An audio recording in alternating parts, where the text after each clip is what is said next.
Hello everyone, my name is Lenning and welcome to this new format I call Ruminations on Remakes. As the name implies, I'll be taking a look at remakes of popular games and discussing whether or not I think they're worth it.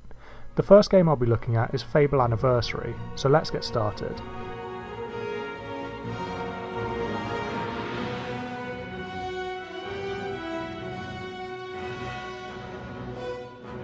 Fable is one of my all-time favourite game franchises, with the Lost Chapters sitting firmly at the top of that list.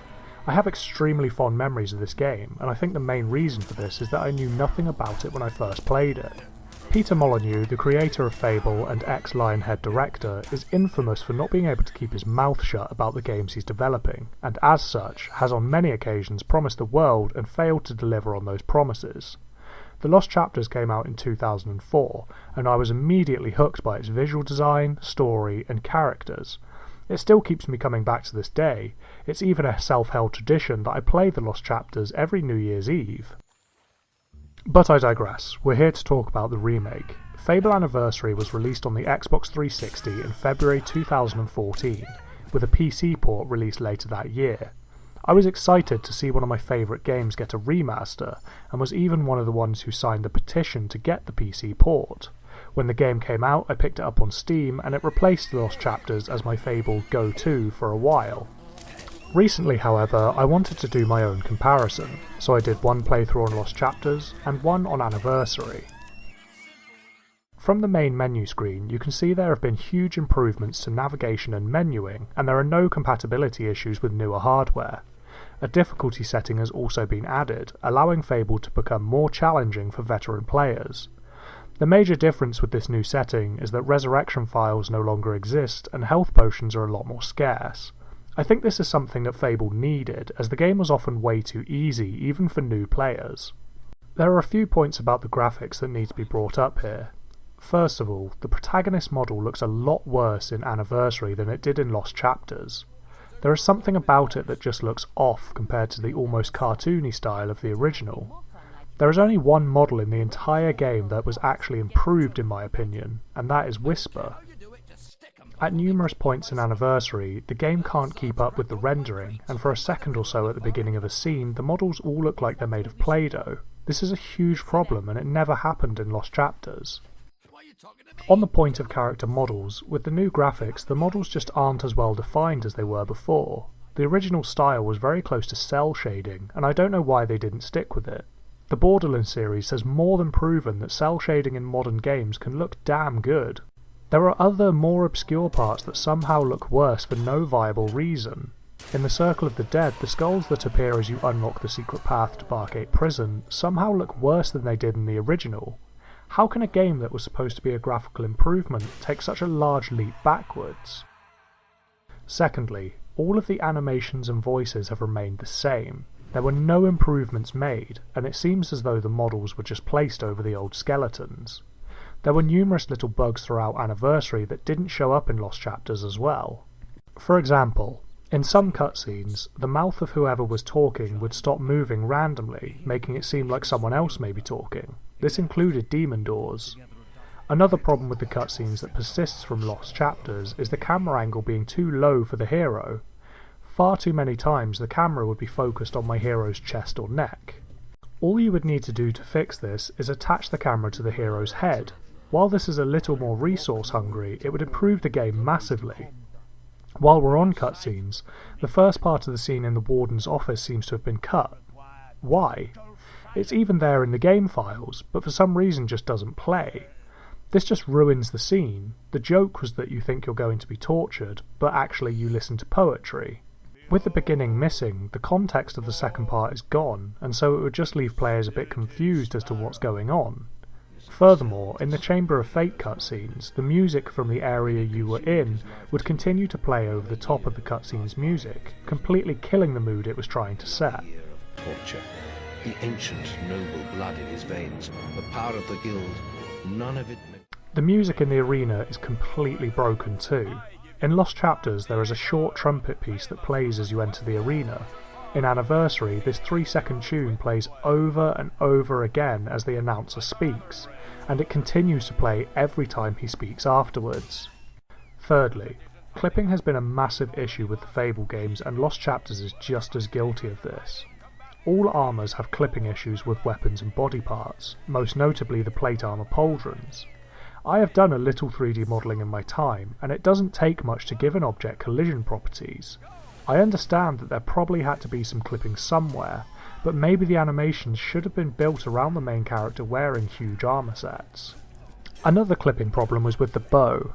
Once you get your accuracy to full, your hero draws his bow back so far that the arrow goes through your hand. I get that the developers wanted to show progression in the pull of the arrow, but there needs to be a limit. Having the arrowhead sit level with the hero's wrist just looks so janky.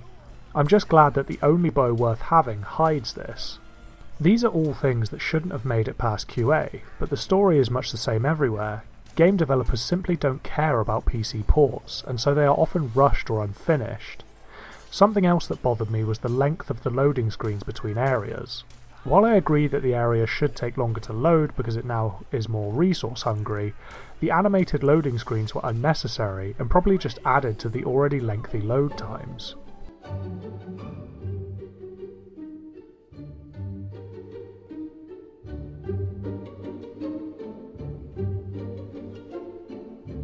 There are a couple of seamless improvements that have been made. For example, you can now equip items as you find them, rather than going into the menus and equipping them from there.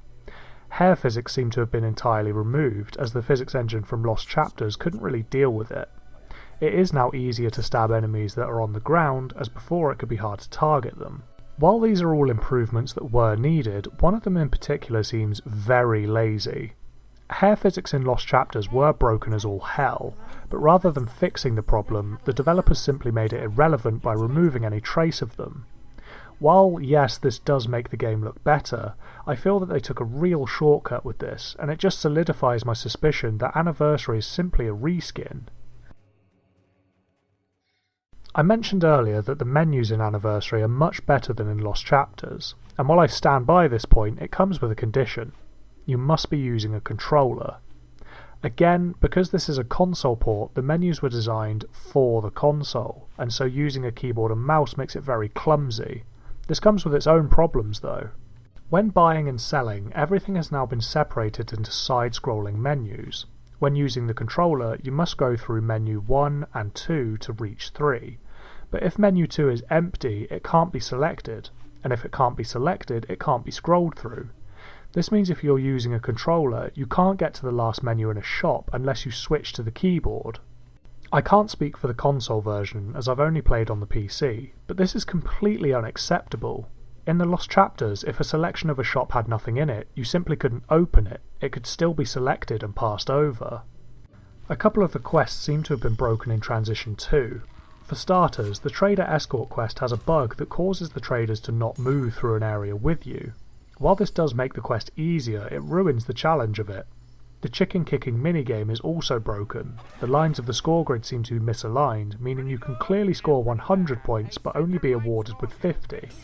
There is also a soft lock that has somehow been added to the execution tree quest. If you're transitioning between areas as the game tells you have failed the quest, the game soft locks. This means you can still perform actions on the spot, but you can't move or open the pause menu to quit. You literally have to end the process from the task manager in order to get out.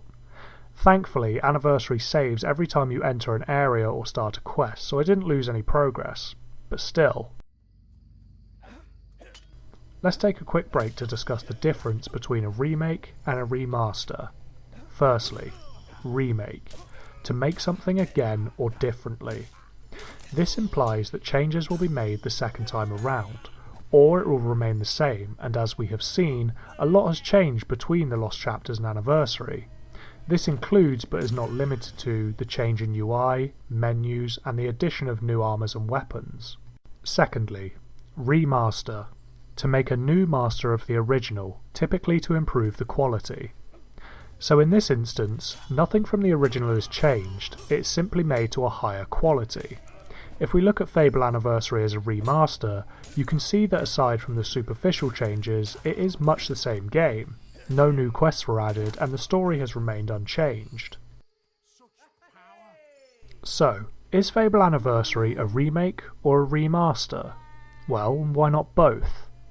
While there were many cosmetic changes, gameplay and story, arguably the things that make a game what it is, remain completely unchanged. There was a bug in the Lost Chapters that allowed you to get the Sword of Aeons before taking the first main quest, and this is still possible in Anniversary. But is a bug that helps you really a bad thing? Well, that depends who you ask. A remake should be an opportunity to improve on what came before, but what we see with Fable Anniversary is a game that has had nothing beyond a facelift.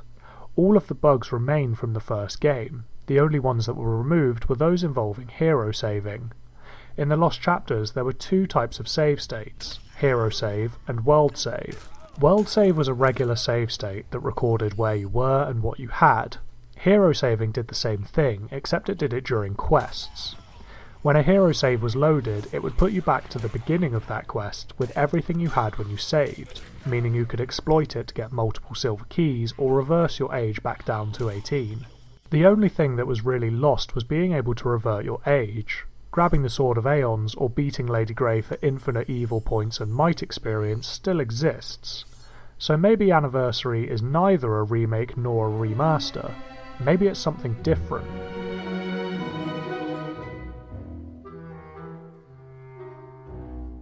Games like The Elder Scrolls manage to stay relevant due to their highly active modding communities, and from those communities we essentially get games that never age. With just 10 minutes of googling, you could have Oblivion or Skyrim looking like it was released yesterday. With a little more searching, you can add new weapons, armour and animations. Sounding familiar? With this in mind, I put it to you that Fable Anniversary is simply an expensive mod. If the modding community of Fable hadn't died, I would have tested a few Lost Chapters ones to see if I could get it looking anything like Anniversary, but due to reasons I can only speculate, this is impossible. So with a dead modding community, is Fable Anniversary worth getting over the original Lost Chapters? Well, again, it depends who you ask and what you want out of a Fable game. If graphics are all that matter to you, then yes, I think Anniversary is a fine alternative. But if, like me, you have a DRM-free hard disk copy of Fable Lost Chapters, I would just play that, or even pick it up on Steam. I would like to say that Anniversary is worth it, but it's honestly not. There are less than 20 new weapons, and a couple of new armor sets, and that's it. No new quests, no new content, no real reason to buy it. I honestly thought this video would be much longer, but the sad thing is, I have nothing much to say about Fable Anniversary. I honestly just play it out of convenience, as it doesn't require a disc to run, but if I want to play anything besides a melee character, I have to play Lost Chapters. The Fable series as a whole died for me when Fable 2 came out. Peter Molyneux himself said the time jump between 1 and 2 was too big, and it killed the franchise. If you have never played a Fable game, I would recommend either Lost Chapters or Fable 3. This might seem controversial, as Fable 3 is considered to be the worst in the franchise, but they are so separate from one another that they can hardly be considered as part of the same series. Fable 3 was actually a lot more like Fable 2.5, in that it simply streamlined a lot of what was wrong with Fable 2. I'm going off on a bit of a tangent here, but my point is this. If you want a good linear RPG, then Fable is for you. Which one you play depends entirely on what your preferences are. I would heartily recommend Lost Chapters, but I can't recommend Anniversary. Fable 2 and 3 may have strayed from the path that Lost Chapters set, but Anniversary never even started in the same place. Its graphics and lighting may have been modernised, but they weren't improved. I think if the developers had stuck with the original vision of Fable, they would have ended up with a much better product.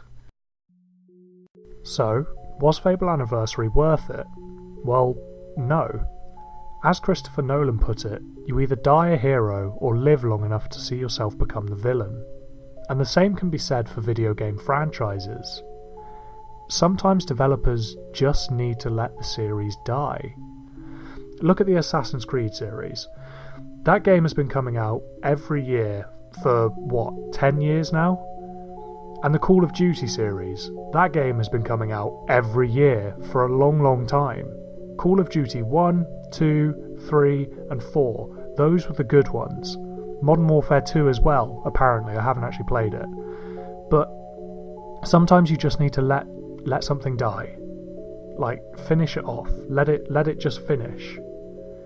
I've gone completely off script here because I just had these thoughts as I was recording, but I think that a real problem with modern media today, with TV series, films, games, you name it, people just can't let something die because people are still buying these series that are just being run into the ground. Like, let's look at Breaking Bad. Breaking Bad should have finished in season 3. Season 4 was not that good, and season 5 did pick up again, but it was never as good as it was before. And it's the same with other things, like Family Guy, The Simpsons. Those are the series that need to just end. Like, you look at The Simpsons. The Simpsons has not been good since, like, what, season 14? And we're on, like, 25, 26 now? And the same as with Family Guy as well. Seth MacFarlane himself said that he has completely lost interest in Family Guy, and when he killed off Brian Griffin, that was his way of saying that his interest in Family Guy had died. So why is the industry so focused on making money rather than making good quality content? Like, we'll go back to Call of Duty again, and the multiplayer on all of those is just the same. All you do is you add like a couple of weapons, you add a couple of microtransactions, and maybe a new mechanic every like 3 years or so. Or like Assassin's Creed. Those games are just being rushed out so quickly that like nothing new is happening. There has not been a good Assassin's Creed game since Assassin's Creed 2. Assassin's Creed 2 was the best one, and that is it. Number 4, as most people say, I don't even count that as an Assassin's Creed game. That is a pirate game. It is a very, very good pirate game, but it is just a terrible Assassin's Creed game. Like, I don't know, I'm looking at my pile of games here, and I just think about the ones that should have been left, like the Arkham series. Arkham Asylum, great game. Arkham City, great game. Arkham Knight, it was good, but not great. And Arkham Origins, again, good, but not great. And just, I don't know, maybe it's just me, maybe other people do share my thoughts, but I just wanted to add this bit in at the end because it was just running through my head as I was finishing off this recording. Anyway, I'll wrap it up there. Thank you for watching, thank you for listening, and have a great day wherever you are.